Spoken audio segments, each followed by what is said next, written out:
விசுவாசத்தோடு நாங்கள் எதிர்பார்க்கும் போது கர்த்தர் குறைவில்லாமல் கர்த்தர் நடத்தி வருகிறார். அல்லேலூயா. இது பொருட்களையோ பணத்தையோ மட்டும் நான் சொல்லலை. உங்கள் வாழ்க்கையில் எந்த ஒரு சூழ்நிலையை சந்தித்தாலும் இதிலிருந்து கர்த்தர் என்னை எப்படி விடுதலையாக்க போகிறார், இதன் மூலமாக கர்த்தர் என் வாழ்க்கையில் எப்படி ஒரு அற்புதத்தை செய்ய போகிறார், இதை கொண்டு கர்த்தர் என்னை எப்படி கட்டி எழுப்ப போகிறார், இப்படி நீங்கள் வித்தியாசமான கண்ணோட்டத்தில் யோசிச்சிங்கன்னா கர்த்தர் அந்த விசுவாசத்தை கனப்படுத்துவார். அல்லேலூயா. ஆமென். இன்றைக்கு உங்களுக்காக நான் ஆண்டவரிடத்தில் விசாரிக்கும் போது ஆண்டவர் எனக்கு கொடுத்த ஒரு வார்த்தை அதுதான் இன்றைக்கு நம்ம பார்க்க போகிறோம். வெளிப்படுத்தின விசேஷம் 3ஆம் அதிகாரத்தில் ஒரே ஒரு வார்த்தையை ஆண்டவர் எனக்கு நினைப்பூட்டினார், கொஞ்ச பலன். அல்லேலூயா. ஆமாம், வெளிப்படுத்தின விசேஷம் 3ஆம் அதிகாரம் 8ஆம் வசனத்தை அவங்க வாசிக்கிறாங்க. வாசிங்க சகோதரி. உனக்கு கொஞ்ச பலன் இருந்தும் மறுதலியாமல் கை கொண்டபடியினாலே திறந்த வாசலை வைத்திருக்கிறேன். ஹல்லேலூயா. ஆமென். ஆண்டவர் எனக்கு நினைப்பூட்டின வார்த்தை என்ன அப்படின்னா கொஞ்ச பலன். சொல்லுங்க என் கூட சேர்ந்து. இந்த பிலதெல்பியா சபையை குறித்து 7 சபைகளை குறித்து, அந்த சபையில் நடக்கிற காரியத்தை குறித்து, அதில் இருக்கிற குறைகளை குறித்து, அவங்க நிறைகளை குறித்து, அவங்க செய்ததை குறித்து, அவங்க செய்ய வேண்டியதை குறித்து, இப்படியெல்லாம் ஆண்டவர் என்ன பண்ணுறாரு, சில காரியங்களை எழுதுகிறார். நான் உங்களுக்கு ஒன்று சொல்கிறேன், நீங்கள் நினைவில் வைத்துக்கொள்ளணும். கர்த்தருக்கு திருச்சபையின் மேலே பயங்கர கரிசனை. ஆமென். இந்த சபையை விட்டுட்டு வெளியே இருக்கிறவங்க எதை செஞ்சாலும் அதை குறித்து ஆண்டவர் அவ்வளோ கண்டுக்க மாட்டார். ஆனால் நீங்களும் நானும் செய்கிற கிரியையை அவர் கண்ணோக்கி பார்த்துட்ருக்காங்க. அங்கே ஃபஸ்ட்டு வார்த்தை என்ன சொன்னால், உன் கிரியைகளை அறிந்திருக்கிறேன். ஆமென். நம்ம மேலே அவருடைய கண்கள் அதிகமாக நோக்கமாக இருக்குது. நம்ம என்ன செய்கிறோம் அப்படின்றத கர்த்தர் ரொம்ப கூர்ந்து கவனிக்கிறார். அல்லேலூயா. தேவனை அறியாதவர்கள் ஒரு காரியத்தை செய்யும் பொழுது அவங்களுக்கு அதிகமாக கிருபையை கொடுத்து கர்த்தர் எப்படி ரட்சித்து கொண்டு வந்துடுவார். தேவனை அறிந்த நாம் அதை செய்யும் பொழுது கர்த்தருக்கு அது அதிக விசனத்தையும் வேதனையும் உண்டாக்கும். ஆமாம் தானே? அறியாமல் ஒரு தவறை செய்கிறதுக்கும் அறிந்து ஒரு தவறை செய்கிறதுக்கும் என்ன இருக்குது, வித்தியாசம் இருக்குது. ஆண்டவர் கோவப்படுவாருன்னு நான் சொல்ல மாட்டேன், ஆனால் ஆண்டவர் வருத்தப்படுவார்.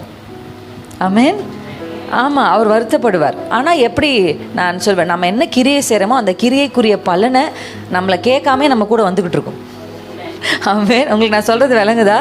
நம்ம என்ன செய்கிறோமோ அதற்குரிய பலன் நம்ம கூட என்ன பண்ணோம், வந்துட்டுருக்கோம். இங்கேருந்து நீங்கள் ஒரு பஸ் ஏறணும்னு வச்சுக்கோங்களேன். இப்போ எங்கள் ஊர் வாணியம்பாடிக்கு நீங்கள் போகணும், அந்த பஸ்ஸை நீங்கள் ஏறணும்னு வச்சுக்கோங்க. நீங்கள் எந்த பஸ் ஏறுறீங்களோ அந்த ஊர் பஸ்ஸு வாணியம்பாடியில் போய் நீங்கள் என்ன பண்ணலாம், இறங்கலாம். நீங்கள் இந்த பக்கமாக எங்கேயாவது சேலத்துக்கு பஸ் ஏறிட்டு நான் வாணியம்பாடி போகணும்னு அந்த பஸ்ஸில் உட்காந்து நீங்கள் உபவாசம் பண்ணாலும், அந்த பஸ்ஸில் உட்காந்து அந்நிய பாஷை பேசினாலும், அந்த பஸ்ஸில் உட்காந்து என்ன தான் முட்டி போட்டு அழுது ஜெபம் பண்ணாலும் அந்த பஸ் எங்கே தான் போகும்? இப்போ பிரச்சனை என்ன? உபவாசம் பிரச்சனை இல்லை, ஜபம் பிரச்சனை இல்லை, அந்நிய பாஷை பிரச்சனை இல்லை, ஏறின வண்டி சேலத்து வண்டி. ஆனால் மனசில் நினைக்கிறது வாணியம்பாடிக்கு போகணும்னு. உங்களுக்கு நான் சொல்கிறது புரியுது? அப்போ என்னென்னா, நிறைய பேருடைய ஜபங்களுக்கும் கிரியைகளுக்கும் முரண்பாடு இருக்குது. Yes or no? நான் உங்களுக்கு சொல்கிறது விளங்கிருச்சுன்னு நினைக்கிறேன். நான் ஜபிக்கிறது ஒன்று, நான் செய்கிறது ஒன்று. நான் விரும்புகிறது ஒன்று, நான் எடுக்கிற முடிவுகள் ஒன்று. இப்படி எதிர்மறையாக இருக்கிறதுனால தான் ஏன் நான் ஜெபிச்சோம், ஏன் நான் உபவாசித்தோம், ஏன் நான் ஆலயத்துக்கு என் வாழ்க்கை போக வேண்டிய இடத்துக்கு போய் சேர மாட்டேங்குது அப்படின்னா என் கிரியைகள் என் ஜெபத்தை போல இல்லாததான் காரணம். நான் வாணியம்பாடி போகணும் ஆண்டவரே நான் ஜெபிச்சிட்ருக்கிறேன், ஆனால் சேலத்து வண்டியில் ஏறி உட்காந்துருக்கிறேன். கவர்மெண்ட் என்ன பண்ணாது, ரூல்ஸை நீங்கள் ஜபிக்கிறதுனால கவர்மெண்ட் டிரைவர் இருந்து ஐயோ உன் ஜபத்தை கர்த்தர் கேட்டாரம்மா நான் வண்டியை திருப்புகிறேன் என்று சேலத்து வண்டி வாணியம்பாடி பக்கம் திருப்புவாரா? மாட்டார். ஏன்னா அது கவர்மெண்ட்டு. அவர் நினச்சா கூட, வண்டி ஓட்டுற டிரைவரே எனக்கு சேலம் போக பிடிக்கல நான் வாணியம்பாடி போகணும்னு நினச்சா கூட அந்த வண்டி எங்கே வராது, வாணியம்பாடிக்கு வராது. கவர்மெண்ட் என்ன ரூல்ஸ் போட்டிருக்கு, இந்த வண்டி சேலத்தில் தான் போய் நிற்கணும். அப்படி தான் வேதமும் ரூல்ஸ் போட்டிருக்கு. இதுவும் கவர்மெண்ட், பரலோக கவர்மெண்ட். ஆண்டவர் சொல்கிறார் சேலத்துக்கு தான் வண்டி போகணும் அப்படின்னாருன்னா அதை ஓட்டுற டிரைவர் கையிலையும் இல்லை, யார் கையிலையும் இல்லை. பாஸ்டர் நீங்கள் ஜெபிங்க பாஸ்டர் அப்படின்னு அவர் கையில் இல்லைங்க. அவர் சேலத்துக்கு தான் வண்டியை விடுவார். ஹல்லேலூயா. ஏன்னா அவர் யாருடைய கண்ட்ரோலில் இருக்கிறாரு? எந்த கவர்மெண்ட்டுக்கு வேலை செய்கிறாரு? பரலோக கவர்மெண்ட்டுக்கு. அவர் பரலோக ராஜ்யத்தில் கர்த்தர் சொல்கிறதான் கேட்பார். அப்போ என் கிரியைகளை நான் தவறாக செய்து விட்டு பாஸ்டர் எவ்வளோ ஜெபிச்சாலும், நிறைய பேர் இப்படி சொல்லிடுவாங்க, பாஸ்டருக்கு அவ்வளோ வல்லமை இல்லை போல. இன்னைக்கு அவ்வளோ ஒன்றும் கிரியைகள் நடக்கலை, சிஸ்டர் கொஞ்சம் ஜப குறைவு போல இருக்கு, இப்படி சொல்லிடுவாங்க. இப்போ பிரச்சனை என்னென்னா எதுவுமே இப்போ அப்போ நீங்கள் ரொம்ப பர்ஃபெக்டான்னு கேட்டால் அப்படி இல்லை. ஆனால் நம்முடைய எதிர்பார்ப்புகள் நிறைய நேரத்தில் ஊழியத்தில் நான் இதை அனுபவித்திருக்கிறேன். ரொம்ப சொற்ப ஜனங்கள், ரொம்ப ஒரு இப்போ கூட நாங்கள் சென்னைக்கு ஒரு மீட்டிங் போயிருந்தோம், சின்ன ஒரு க்ரௌட், ஆனால் ரொம்ப வாஞ்ச அந்த ஜனங்களுக்குள்ள. எனக்கும் அதிகப்படியான பலவீனம். ஆனால் கர்த்தர் சில வார்த்தைகளை தெளிவாய் பேசி என்ன பண்ணார், அந்த கூட்டத்துக்கு என்னை நடத்தினார். படி 3 ஃப்ளோர் ஏறணும், 3 ஃப்ளோர் ஏறுறேன், அவ்வளோ டயர்டு, மூச்சு பயங்கரமாக வாங்குது. ஒரு கட்டத்தில் நம்ம ரேட் கொடுத்துருக்க வேண்டாமோ, கொஞ்சம் வீட்டில் ரெஸ்ட் எடுத்துருக்கலாமோ, ரொம்ப அலைச்சலோ அப்படின்ற ஒரு எண்ணங்கள் கூட இருதயத்தில் என்ன பண்ணுது, மாம்சத்தில் வருது, ஏற முடியல. அப்படியே போய் உட்காந்து அந்த இடத்துல நின்றுட்டு பார்த்தா நல்லா ஆசையாக ஜனங்க இருக்கிறாங்க தெரியுது. அப்படியே நின்று கர்த்தருடைய வார்த்தையை பிரசங்கிச்ச ஆண்டவர் அவ்வளோ வெளிப்பாடுகளை, இது வரைக்கும் எனக்கே தெரியாத ரகசியங்களை என் மூலமாக பேசுகிறார். அல்லேலூயா. நான் பிரசங்கித்திராத, நான் யோசித்து பார்த்திராத அந்த வேத ரகசியங்களை அப்படியே வெளிப்படுத்தி ஆண்டவர் பேசுகிறார். இப்போ நான் யோசித்தேன், ஆண்டவரே இது என்னால் இல்லை, அந்த ஜனங்களுக்குள்ள இருந்த அந்த வாஞ்சை. அல்லேலூயா. இந்த சகோதரி ஏதாவது பேசுவாங்க, அந்த வாஞ்சை என்ன பண்ணுதுன்னா பார்த்தீங்களா, அவரிடத்திலிருந்து அவரை கேட்காமே வல்லமை புறப்பட்டுச்சு. அந்த அம்மாவோட விசுவாசம் அவ்வளோ பவர்ஃபுல். அல்லேலூயா. அதான் நான் சொல்கிறேன், உங்கள் விசுவாசமும் உங்கள் எதிர்பார்ப்பும் உங்கள் வாஞ்சையும் கர்த்தரிடத்திலிருந்து வல்லமே புறப்பட செய்யும். அல்லேலூயா. அது பாட்டுக்கு ஆட்டோமேட்டிக்காக என்ன பண்ணும், நடக்கும். இங்கே ஆண்டவர் சொல்கிறது, இந்த சபையை குறித்து உன் கிரியைகளை நான் அறிந்திருக்கிறேன். ஆமேன். உன் ஜபத்தை அறிஞ்சிருக்கிறேன், உன் உபவாசத்தை அறிஞ்சிருக்கேன். இந்த எல்லா திருச்சபைக்கும் ஆண்டவர் இந்த வார்த்தையை சொல்லிட்டே இருக்கேன், உன் கிரியை அறிஞ்சிருக்கிறேன். அப்படின்னா சபை எதை செய்கிறது என்பது கர்த்தருடைய கண்கள் ரொம்ப கூர்மையாக கவனிக்கும். வெளியில் இருக்கவங்க அதை செய்கிறாங்க, அதனால் நானும் செய்கிறேன், அதெல்லாம் இல்லை சிஸ்டர், உங்களை தான் கர்த்தர் பார்க்குறாரு. நீங்கள் என்ன செய்கிறீங்கன்றது தான் கர்த்தருடைய நோக்கம். அல்லேலூயா. சபையின் மேலே கர்த்தருக்கு அவ்வளோ கரிசனை. இந்த இடத்துல வாசிக்கிறோம், உனக்கு கொஞ்சம் பலன் இருந்தும் நீ என்னை மறுதளிக்கல. ஆண்டவர் எனக்கு இந்த வார்த்தையை நினைப்பூட்டும் பொழுது இந்த கொஞ்ச பலத்தை ரொம்ப உயர்த்தி காண்பிச்சார். ஆமேன். உலக பார்வைக்கு இருக்கிற அந்த கொஞ்ச பலன் கர்த்தருடைய பார்வைக்கு மேலே. எங்கெல்லாம் வேதத்தில் இந்த கொஞ்சம், சின்னது, பலவீனம் இப்படியெல்லாம் இருக்கோ, அங்கெல்லாம் கர்த்தருடைய கரத்தையும் கர்த்தருடைய கிரியையும் நீங்கள் பார்க்க முடியும். ஹல்லேலூயா. ஆமென். ஆண்டவர் இங்கே அவங்களை என்ன சொல்கிறார், நான் உன் கிரியை நான் அறிஞ்சிருக்கிறேன்ப்பா, உனக்கு கொஞ்சம் பலன் தான் இருந்தது, உனக்குள்ளே அவ்வளவு பலவீனங்கள் இருந்தது, உனக்குள்ளே அவ்வளவு பாடுகள் இருந்தது, ஆனால் அதன் நடுவிலும் நீ என்னை மறுதளிக்கவே இல்லை. ஹல்லேலூயா. நீ என்னை மறுதளிக்கவே இல்லை. உன்னுடைய கிரியையிலும் சரி, உன்னுடைய வார்த்தைகளிலும் சரி, என்னை மறுதளிக்கல. அதனால ஆண்டவர் கொடுக்குற நன்மையை பாருங்களேன், திறந்த வாசல்.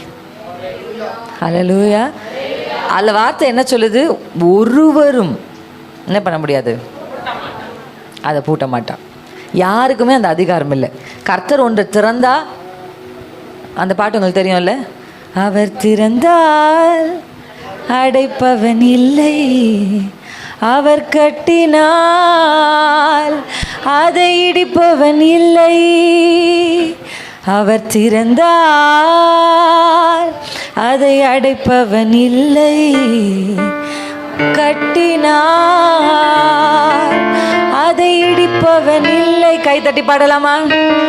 இல்லை இல்லை என் வாசலை அடைப்பவன் இல்லை, இல்லை இல்லை இல்லை என்னை எதிர்ப்பவன் பூமியில் இல்லை, இல்லை இல்லை இல்லை என் வாசலை அடைப்பவன் இல்லை, இல்லை இல்லை இல்லை எதிர்ப்பவன் பூமியில் இல்லை, அவர் திறந்தார் அதை அடைப்பவன் இல்லை, கட்டினார் இடிப்பவன் இல்லை, நீர் திறந்தார் அதை அடைப்பவன் இல்லை, நீர் கட்டினார் இடிப்பவன் இல்லை, இல்லை இல்லை இல்லை இல்லை இல்லை என் வாசலை அடைப்பவன் இல்லை, இல்லை இல்லை இல்லை என்னை எதிர்ப்பவன் பூமியில் இல்லை, இல்லை இல்லை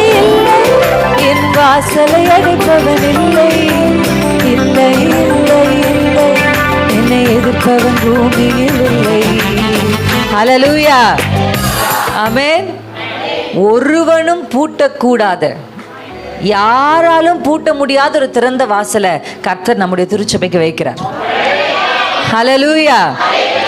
கொஞ்சம் பலன் இருந்தும் அவரை மறுதலியாம அவருக்கு நம்ம உண்மையாக இருக்கிறபடினால கர்த்தர் இன்னைக்கு சொல்லுகிற வாக்குத்தத்தம் என்ன தெரியுமா? ஒரு திறந்த வாசலை வைக்கிறேன். ஹல்லேலூயா. ஆமாம், இந்த எல்லையை கிரியை செய்கிற எந்த வல்லமையும் அந்த திறந்த வாசலை பூட்ட முடியாது. ஆமென். எவ்வளோ பெரிய தலைவர்களும் தலைமைகளும் அந்த வாசலை பூட்ட முடியாது. கர்த்தர் ஒரு வாசலை திறந்துட்டாருன்னா அதை அடைப்பதற்கு எந்த மனுஷனுக்கும் எந்த வல்லமைகளுக்கும் அதிகாரம் இல்லை. ஹல்லேலூயா. அப்படின்னா என்ன ஆண்டவர் சொல்றார்? நான் செய்வேன், நானே செய்வேன் ஆண்டவர் சொல்றார். ஆமென். உனக்கு முன்பாக நான் அதை வைக்கிறேன் ஆண்டவர் சொல்றார். இந்த கொஞ்சம் பலத்தை கர்த்தர் எப்படி பார்க்குறாரு அப்படின்னா, எந்த சூழ்நிலைமையில் நம்ம இருக்கிறோம் அப்படின்றத கர்த்தர் பார்க்குறாரு. நம்முடைய சூழ்நிலைமைகளை கர்த்தர் நன்றாக அறிந்திருக்கார். எத்தனை பேர் சொல்வீங்க என்னை பற்றி ஆண்டவருக்கு நல்லா தெரியும்? ஆமென். தாவீது சொல்றார், என் உட்காருதலையும் என் எழுந்திருக்குது. நான் எதுக்கு உட்கார்றேன் எதுக்கு எழுந்திருக்கிறேன்னு அவருக்கு தெரியும். ஆமென். அது கூட ஆண்டவருக்கு தெரியுமா? ஆமாம். நம்ம எழும்பும்போது என்ன நோக்கத்தோடு எங்கே போகிறோம், எழும்புகிறோம், என்ன சொல்ல போகிறோம், அதெல்லாமே ஆண்டவருக்கு தெரியும். ஆமென். நம்முடைய உள்ளங்களையும் உள்ளந்திரியங்களையும் ஆராய்ந்து அறிந்திருக்கிறாராம். அல்லேலூயா. நம்ம மனசு அவருக்கு நல்லா தெரியும். நம்ம என்னத்தை யோசிக்கிறோம், எது நம்மளை வேதனைப்படுத்துது, எல்லாவற்றையும் கர்த்தர் அறிந்திருக்கிறார். ஆனால் அந்த வேதனையின் நடுவிலும் கர்த்தரை நாம் மறுதலிக்கிறது இல்லைன்னு சொல்கிற அந்த உள்ளத்தை கர்த்தர் கனப்படுத்துகிறார். ஆமென். ஆமாம். நம்முடைய சூழ்நிலைமைகள் நிறைய நேரத்தில் நம்முடைய விசுவாசத்தை, நம்முடைய தேவனை கேள்வி கேட்குறது போல வரும். ஆமென். ஆமாம். நம்முடைய லைஃப்பில் நம்ம சந்திக்கிற பிரச்சனைகள் கூட கர்த்தரை ஏன்னா இந்த மறுதலிக்கிற காரியத்தை பிசாசு ஏதோ உங்ககிட்ட என்கிட்ட மட்டும் ட்ரை பண்ணல, அது இயேசுவின் இடத்துல அவன் ட்ரை பண்ணுறான். ஆமாவா இல்லையா? ஏதோ உங்களுக்கோ எனக்கோ வர்ற சோதனை இல்லை தேவனை மறுதலிக்கிறது. இது இயேசு சந்தித்த சோதனை. வசனம் என்ன சொல்லுது நீங்கள் வாசிச்சு பார்த்தா, அவர் பரிசுத்த ஆவியினால் நிறைந்தவராய் வனாந்தரத்துக்கு கொண்டு போகப்பட்டார். அவர் வனாந்தரத்துக்கு போகும்போதே பரிசுத்த ஆவியில் நிரம்பி தான் போகிறார். அவர் பிசாசு கொண்டு போகும்போது he is filled with the Holy Spirit. பரிசுத்த ஆவியினால் நிறைந்தவராய் அவர் வனாந்தரத்துக்கு கொண்டு போகப்பட்டார் என்று வேதம் சொல்லுது. இப்போ நல்ல பரிசுத்த ஆவியில நிரம்பின இயேசுவைத்தான் மறுதலிக்க வைக்க பிசாசு முயற்சி செய்கிறான். உங்களுக்கு நான் சொல்றது புரிஞ்சிருச்சுன்னு நினைக்கிறேன்.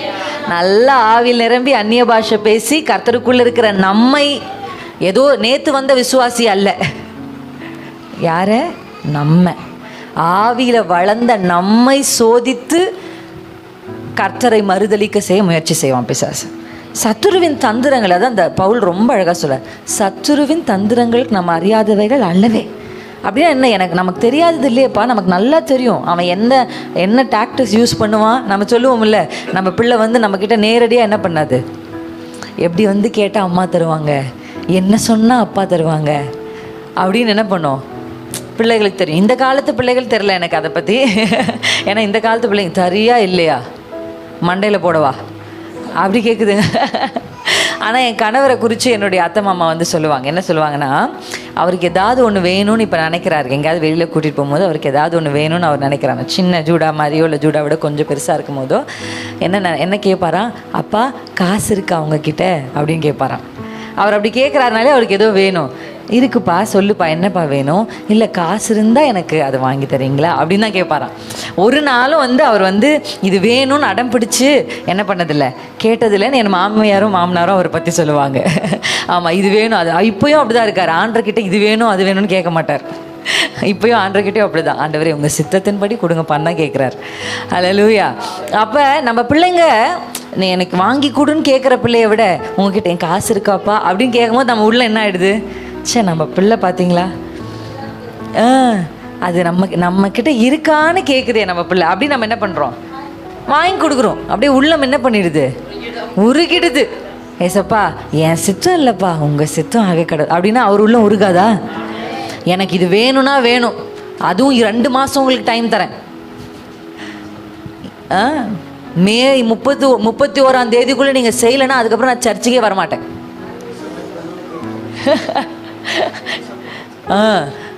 ரிசல்ட் வந்துருச்சு, எனக்கு பைக்கு வேணும், பாஸ் ஆகணும்னு சொன்னீங்கல்ல, எனக்கு வேணும்னா வேணும். இப்போ ஆண்டர்கிட்டே நிறைய பேர் அப்படி தான் கேட்குறாங்க, நீங்கள் இதை செய்தால் தான் நான் ஞானஸ்தானம் எடுப்பேன், இல்லைன்னா நான் எடுக்க மாட்டேன். இப்படி சொல்கிற பிள்ளைய ஆண்டர் என்ன தான் பண்ணுவார்? உங்கள் பிள்ளைய நீங்கள் அப்படி சொன்னால் என்ன பண்ணுவீங்க? வாங்கி கூட கொடுத்துருவீங்கல்ல. இது சண்டை போடுது, வீட்டில் சமாதானம் இல்லை அப்படின்னு தான் வாங்கி கொடுப்பீங்களே தவிர அந்த பிள்ளைக்கு சந்தோஷமாக வாங்கி கொடுப்பீங்களா? ஒரு செய்தி நான் படித்தேன்.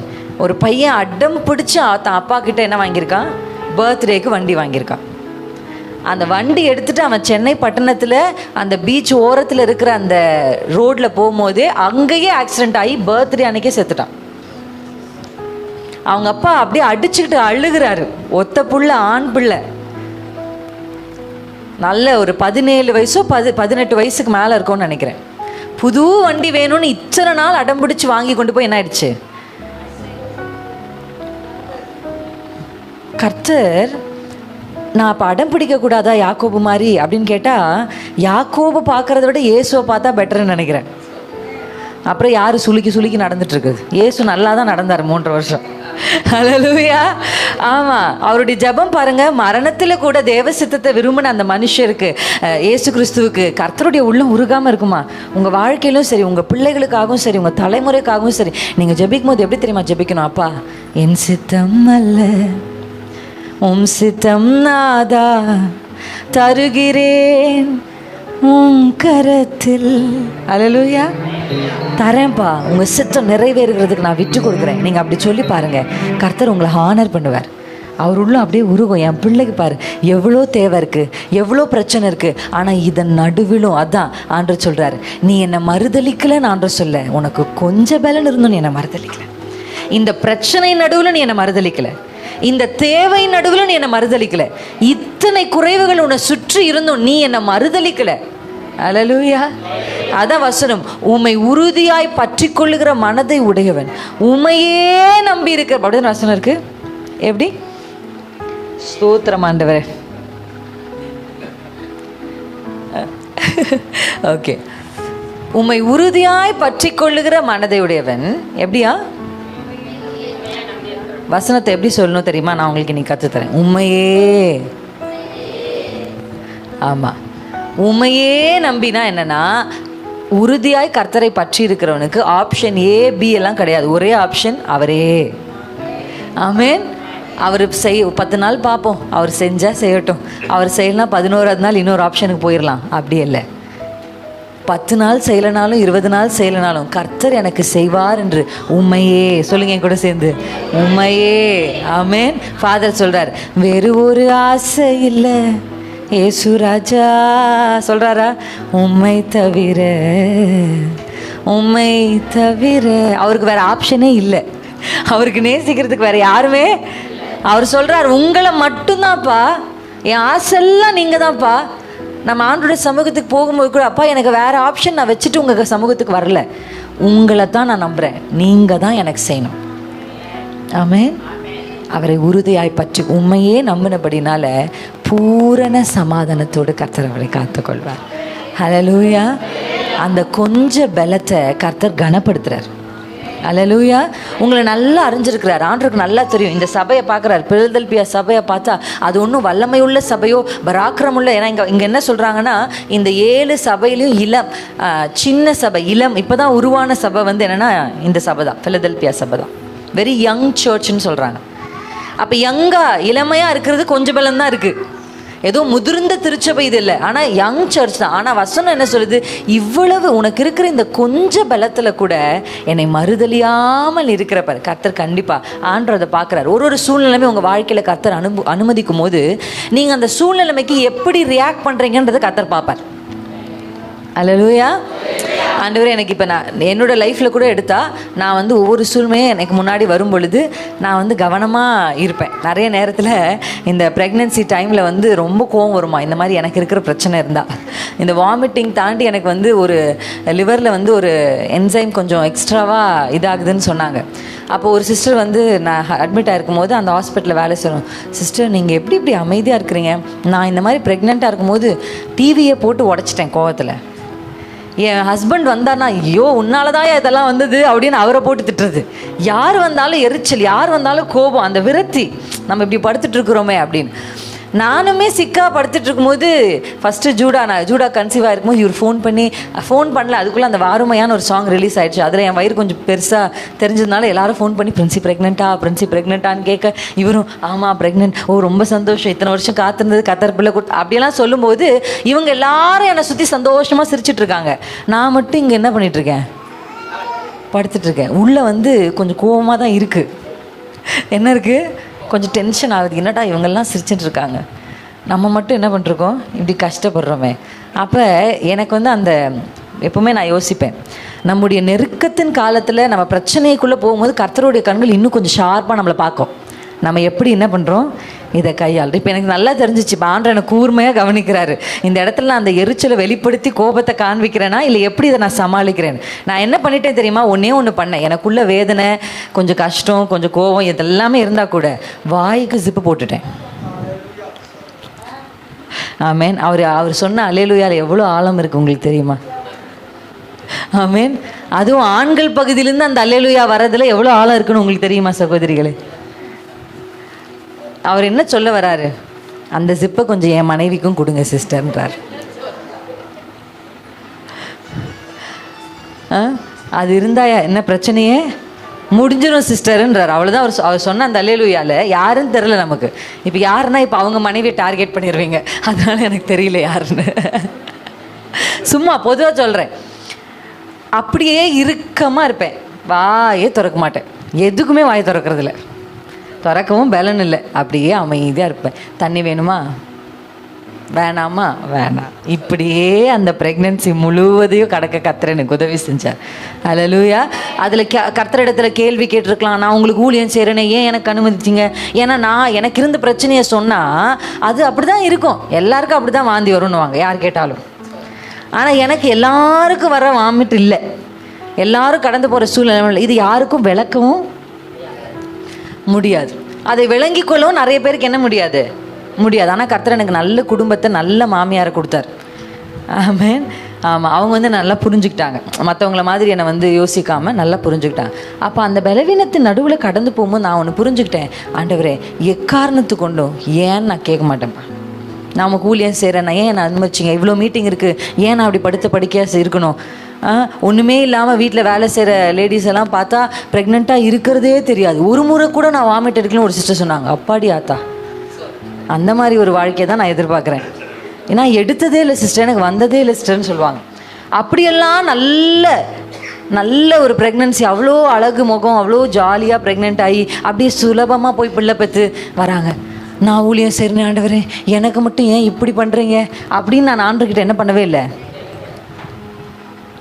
ஆமேன். எதை செய்தாலும், அதான் வசனம் ரொம்ப அழகாக அந்த வார்த்தை சொல்லியிருக்கு. ஆமேன். எதை செய்தாலும் கர்த்தர் நன்மைக்கு ஏதுவாக தான் செய்வார். ஹல்லேலூயா. ஆமேன். போகிற வழி இல்லை, முடிவு தான் ரொம்ப முக்கியம். அதான வசனம் சொல்லு, துவக்கத்தை பார்க்கிலும் முடிவு உத்தமம். முடிவு தான் பார்க்கணும். ஆரம்பம் அற்பமாக இருக்கும், ஆனால் முடிவு சம்பூர்ணமாக இருக்கும். அப்போனா என்ன அர்த்தம், இந்த அற்பம், இந்த கொஞ்சம், இந்த சின்னது, இதனுடைய முடிவெல்லாம் பெரிய ஆசீர்வாதத்துக்கு நேராக தான் போகுது. ஹல்லேலூயா.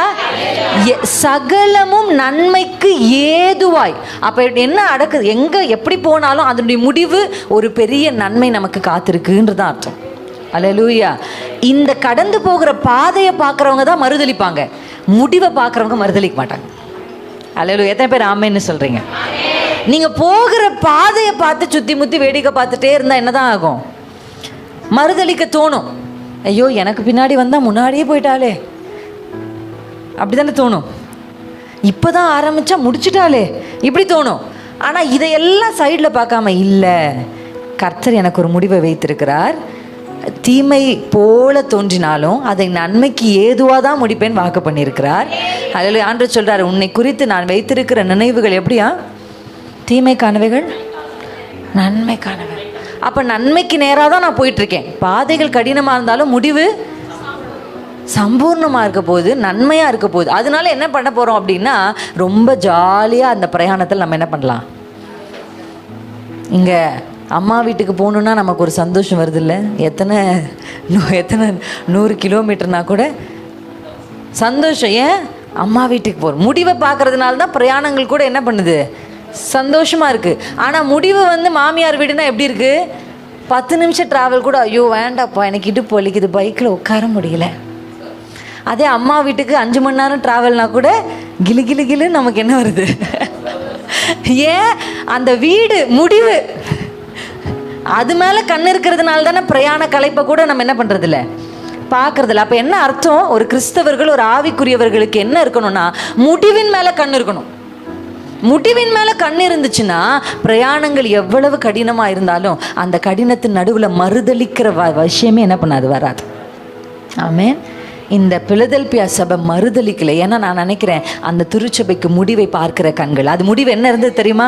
பிலதெல்பியாவுக்கு, ஏன் பிலதெல்பியா உனக்கு கொஞ்சம் பலன் இருந்தும் நீ ஏன் மறுதளிக்கலை அப்படின்னா, நான் திறந்த வாசலை பார்த்துட்ருக்கேன். அது கண்ணெல்லாம் அந்த திறந்த வாசல் மேலேயே அந்த திருச்சபைக்கு இருந்திருக்கு. ஆமென். நான் சொல்லுகிற ரகசியம் பெரியது, புரிஞ்சுட்டா ஜெயிச்சிருவீங்க. அல்லேலூயா. சோதனையை ஜெயிக்கிறதுக்கான எளிமையான வழியை சொல்லிட்டு இருக்கிறேன். ஆமென். முடிவை பார்க்கிற ஒரு ஸ்திரீ, முடிவை பார்க்கிற ஒரு புருஷன், கர்த்தர் வைத்திருக்கிற, எனக்கு வைத்திருக்கிற திறந்த வாசல், அங்கே ஒரு திறந்த வாசல் இருக்கு. அதுக்காக இந்த பிரயாணம் எனக்கு என்ன இல்லை, கடினமானதே இல்லை அப்படின்னு போகிற ஒரு மனுஷி கண்டிப்பாக கர்த்தர். அதான் தாவீது யோசேப்பு சொல்லுகிறார், நீங்கள் எனக்கு தீமை செஞ்சீங்கப்பா, ஆனால் கர்த்தர் அது எனக்கு நன்மையாக முடிவு பண்ணார். அப்படின்னா என்ன? முடிவு நன்மை, முடிவு சிங்காசனம், முடிவு அதிபதின்ற பதவி. இந்த முடிவை நோக்கி அவர்கள் பயணித்ததுனால தான் அவர்களுடைய பயணத்தில் ஏற்பட்ட எல்லா பிரச்சனைகளும் கொஞ்சம் பலன் இருந்தாலும் மறுதளிக்கல. ஆமென். ஒரு கையை உயர்த்தி ஒரு ஜெபத்தை சொல்லுங்க. ஆண்டவரே, நான் மறுதளிக்காத ஒரு வாழ்க்கை வாழும். ஹல்லேலூயா. ஆமென். கொஞ்சம் பலன் இருந்தாலும் நான் மறுதளிக்க கூடாது. அப்பனா இந்த சபைக்கு விரோதமாக இந்த சபை தேவனை மறுதளிக்கத்தக்கதான சூழ்நிலைங்க அந்த சபைக்கு வந்திருக்கு. கரெக்டா இல்லையா? அப்பதானே அவங்க மறுதளிக்கல. அதாவது நீ பாஸ் அப்படின்னு சொன்னா டெஸ்ட் எழுதியிருக்காங்க, அப்பதான் பாஸ். கரெக்டா இல்லைங்களா நான் சொல்றேன்? டெஸ்ட் எழுதாதவங்க கிட்ட போய் ஆண்டவர் வந்து நீ பாஸ் ஆயிட்டேன்னு சொல்லுவாங்களா? 10th நான் எழுதல, என்கிட்ட ஒருத்தவங்க வந்து கை கொடுத்து கங்க்ராச்சுலேஷன் பாஸ் ஆயிட்டீங்க, நீ என்ன லூஸாப்பா? நான் 10th எழுதி முடிச்சு எவ்வளோ நாள் ஆச்சு கேட்பானா? கேட்க மாட்டேனா?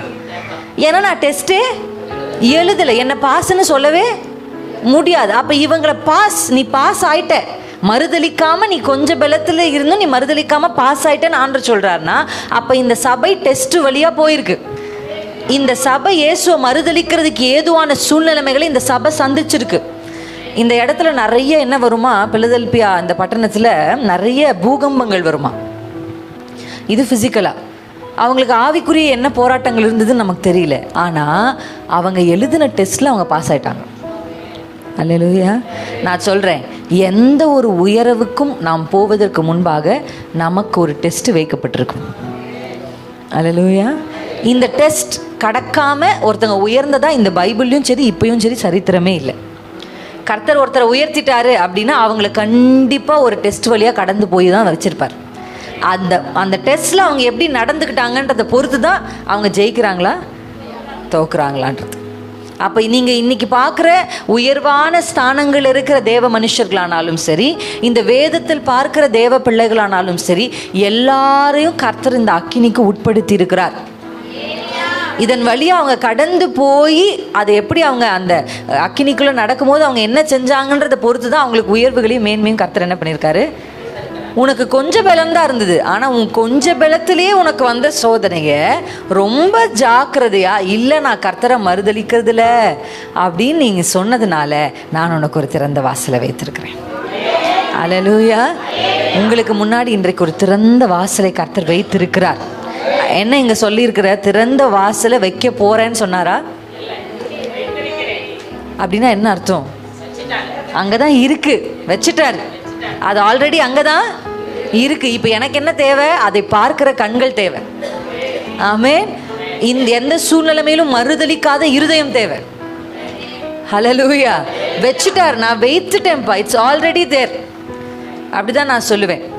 எப்படின்னா, நம்ம ஒரு கண்ணீரின் பள்ளத்தாக்கில் நடக்கிறோன்னா, அந்த கண்ணீரின் பள்ளத்தாக்கில் கால் வைக்கிறதுக்கு முன்னாடியே அந்த பள்ளத்தாக்கின் முடிவில் ஒரு நீரூற்ற கர்த்தர் வச்சுட்டார். அல்லேலூயா. ஆமாவா இல்லையா? நான் சொல்றது உங்களுக்கு புரியுதா? கண்ணீரின் பள்ளத்தாக்கை உருவ நடந்து அதை நீரூற்றாக்கி கொள்ளுகிறார்கள் அப்படின்னா, ஆண்டவர் இந்த பள்ளத்தாக்குக்கு இந்த மனிதனை கொண்டு வந்து அந்த முதல் அடி அந்த பள்ளத்தாக்கில் அந்த மனுஷன் வைக்கிறதுக்கு முன்னாடியே அந்த முடிவில் ஒரு நீரூற்று வைக்கப்பட்டிருக்கு. அல்லேலூயா. நீங்கள் எவ்வளவு சோதனையின் வழியாக சந்திச்சாலும் அது தேவன் உங்களை பரிசோதிக்கிற ஒரு சூழ்நிலைமையாக இருந்தால் கூட கர்த்தர் உங்களுக்கு சொல்கிற வாக்குத்தத்தம் என்ன தெரியுமா? அவர் ஆயத்தம் பண்ணி விட்டார். தேவனிடத்தில் அன்பு கூறுகளுக்கு அவர் ஆயத்தம் பண்ணினவைகள், பண்ண போகிறவைகள் அல்ல. நீங்கள் ஆண்டவரை நேசிக்க ஆரம்பித்த உடனே அவர் உங்களுக்காக ஆயத்தம் பண்ணிட்டார். ஆயத்தம் பண்ணினவைகளை அப்படின்னா பண்ணி முடித்து அவர் ரெடியாக வச்சுருக்கார் அவர் கையில். நான் என்ன செய்யணும்? மறுதலிக்காமல் கொஞ்சம் பலந்தான் இருக்குது ஆனால் மறுதலிக்காதீங்க. வியாதி இருக்குது ஆனால் மறுதலிக்காதீங்க. வறுமை இருக்குது ஆனால் மறுதலிக்காதீங்க.